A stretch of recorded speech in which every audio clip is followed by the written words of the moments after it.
Nigeria, Africa, Swazili, So I start with Dr. Cornel West. He's an American philosopher and academic.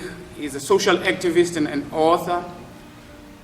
His book, Black Prophetic Fire, is his last offering. Black Prophetic Fire. He examines what he calls the mimicry of middle class protest.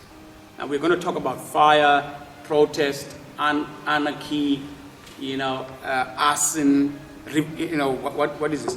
So he examines the mimicry of middle class protest.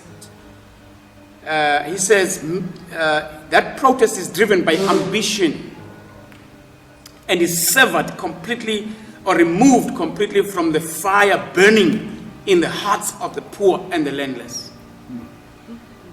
Now he argues that it is the restlessness of the poor masses, their hooliganism, their burning of buildings, their hooliganism, which creates conditions for middle class protests, which then tends to be more civilized and harmless.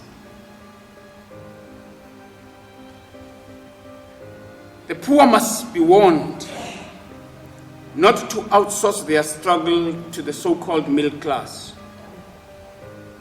and absolve themselves from its logical conclusion, which is the return of the land. And they must remain forever suspicious of the role played by the middle class, and they must stay vigilant and keep them accountable for their actions. So this brings in that whole conversation on the class contradictions in the black struggle. Who gets to, to this very day, I have not seen the poor liberating themselves. There are people who are saying, the black struggle must be led by the poor and the poor must liberate themselves. Show me a model in human history where that has worked. I rather argue for us to set in place mechanisms to hold accountable those people who emerge in that space. And they are likely to be middle class people who are resourceful and resourced, who have had access and in some way have assimilated to whiteness.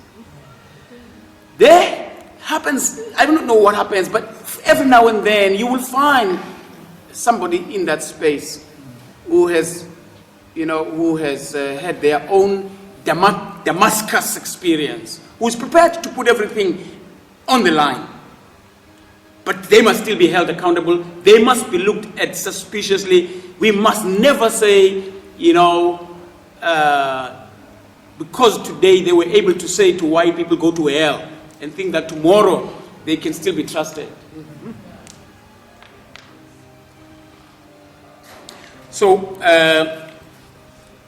Dr. Cornel West is then for saying that, it's something that burns in the hearts of the poor.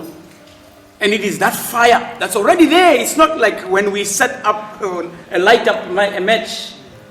That fire speaks of the fire that already lives in the hearts of the poor. The hearts of the poor are already set alight. They are burning. So their lives, in fact, are already on fire. This is what I used to say to some white people at Stellenbosch. I said, listen, the best metaphor to work with is to understand blackness in terms of a house on fire. When the house is on fire, you don't sit around the table and ask, what shall we do? You do what must be done to save as many as possible, because the house is on fire. And that's the metaphor that I think is fitting to depict the life of blackness.